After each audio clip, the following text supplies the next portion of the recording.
title slide freewheeling. I've had people come up to me and say, "Oh, I'd rather be dead than be like you." Good morning, good morning. And they miss it so much because life is such a joy. There's so much to life if you're into it. There's so many reasons to die if you're not at all. Ed Roberts has helped millions of people find a reason to live. He helped launch a civil rights movement for people with disabilities so they could live freely integrated in their communities, not shut away in institutions. But when he first contracted polio at the age of 14, that idea was a long way off. His mother, Zona Roberts, remembers all too well the doctor's attitude when he told her Ed would live. The next morning I said to the doctor I was glad that he had survived, and he wanted to know why. Would I like to spend the rest of my life in an iron lung, and what it'd be like? The poor man was horrified. Roberts himself did not want to live. I decided to die in the beginning. People told me basically that I would have no life. And when you're in an iron lung and you're paralyzed from the neck down, in a hospital where their whole job is to save your life, you've got to be pretty creative to kill yourself. Roberts starved himself down to 50 pounds, and then the last of his special duty nurses left her post. The next day I decided to live and I started eating. And I know what the reason was. There is nothing in life if you're not in control of what happens to you. And I think that was when I began to realize that I had a choice over living and dying. And that I really wanted to live and to take control of my own life. Except for 2 fingers, Roberts is paralyzed from the neck down. He spends much of his time in an iron lung. But from the beginning, he learned to sit in a wheelchair, and he learned to breathe with the help of a portable respirator, forcing air into his lungs. Ed Roberts talks to students. And he learned to challenge society's low expectations of himself and other people with disabilities.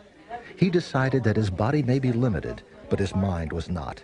The kid who had lived for baseball turned seriously to school, attending high school by phone hookup.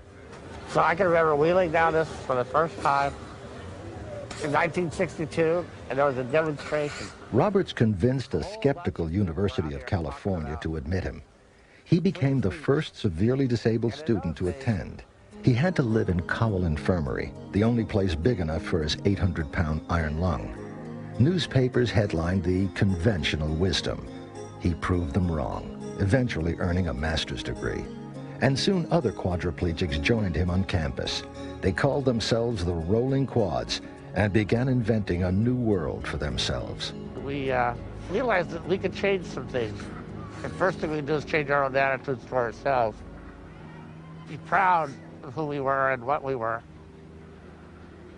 And go out and change it for others and for ourselves. The most important part of that is working with other people.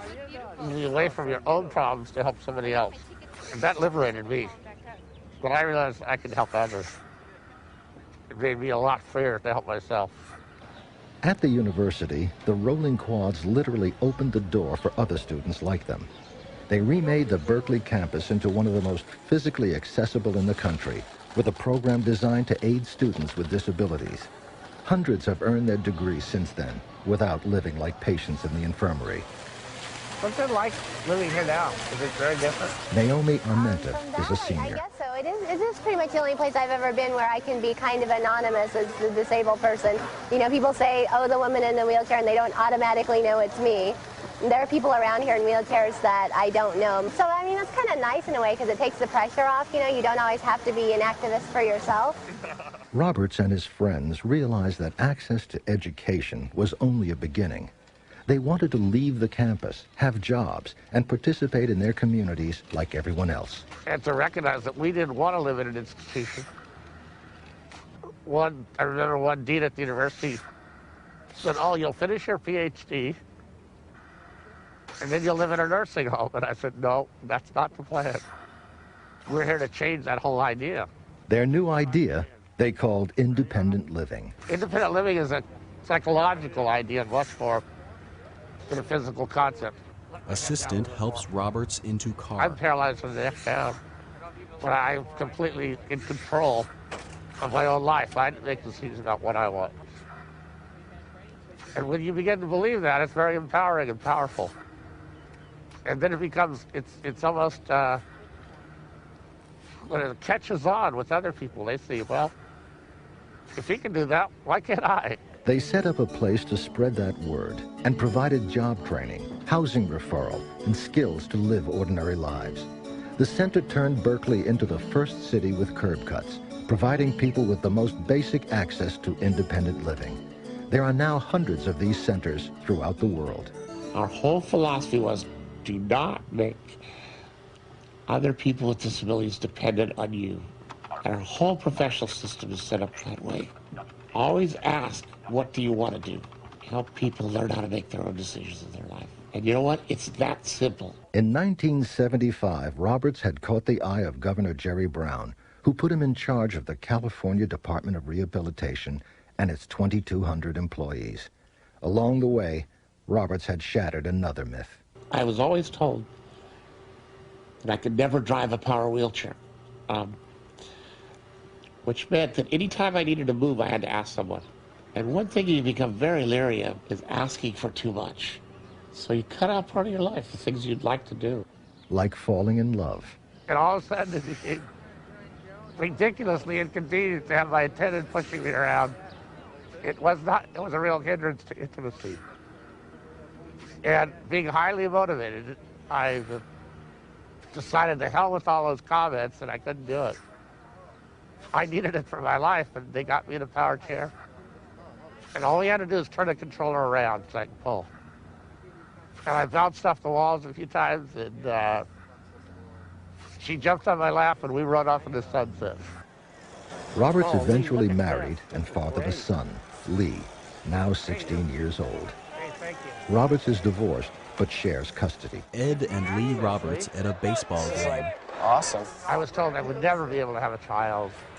And it was one of those myths again. I mean, it just took finding the right woman in the right circumstances and getting together. And we had a kid. And he's totally the joy of my life. He teaches me every day that disability is irrelevant because I'm Dad. I'm his father. And you can be a father in a wheelchair, or you can be a father walking around. Lee feeds Ed fries. You can be father in a lot of ways. Lee fixes Ed's respirator. In 1983, Roberts co-founded and became president of the World Institute on Disability, a think tank which focuses on disability policy in an international arena. While there, he was awarded a MacArthur Foundation Genius Grant. In the national arena, one of the disability rights movement's greatest legislative achievements was the Americans with Disabilities Act. It bars discrimination in employment and guarantees access to public buildings, transportation, and communication services. And today's legislation brings us closer to that day when no Americans will ever again be deprived of their basic guarantee of life, liberty, and the pursuit of happiness. But laws are one thing, their implementation is another. Roberts was reminded of that one day on a visit to Washington, D.C. He was scheduled to appear live on CNN TV. The man who was instrumental in the first curb cuts in the nation missed the interview. Why? Right in front of the Capitol building, he had to search for a curb cut. I think as we train professionals, architects, and others who work on this, they need to understand better what barrier-free design really means. It's good for everybody. When you put a curb cut in, not only can you get around, but so can strollers and all kinds of other things on wheels get around. So when we make changes, it's not for a large group. People marching. There are still other obstacles. They want the billions of dollars spent on shutting people away in institutions to be spent on attendance and assistive technology.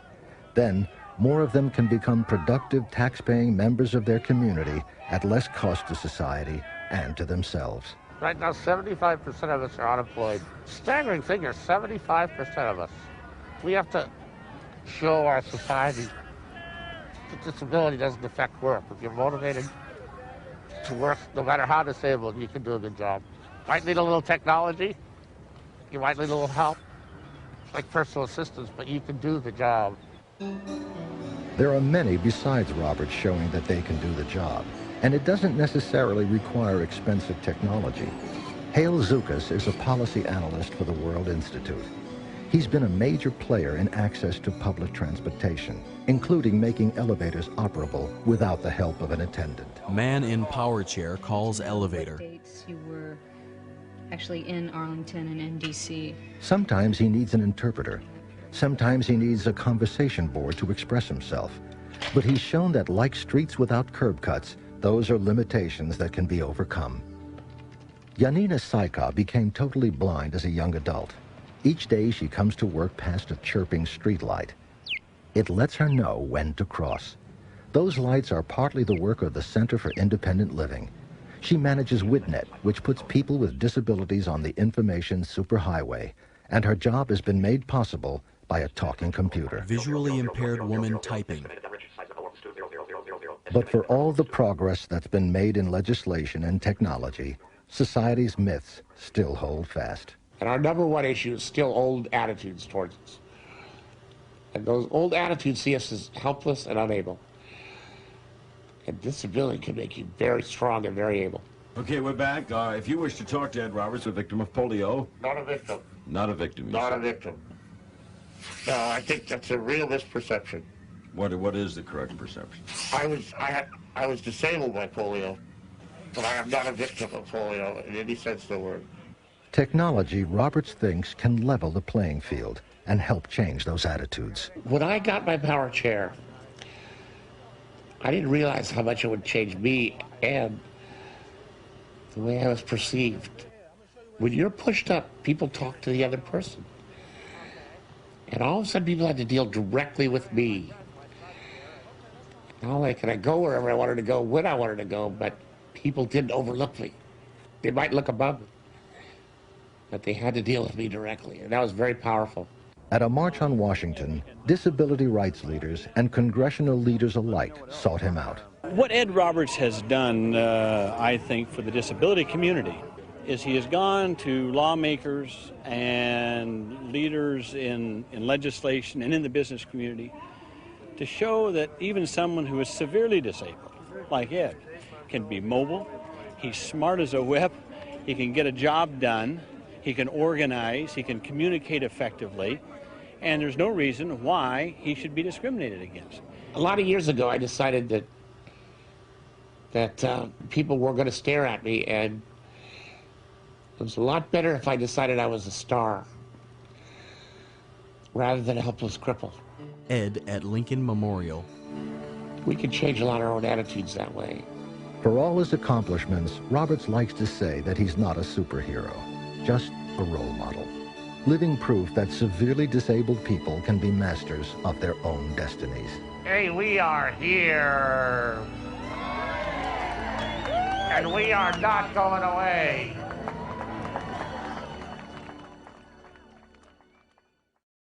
Captioning and audio description provided by World Enabled and the Pineda Foundation for Youth.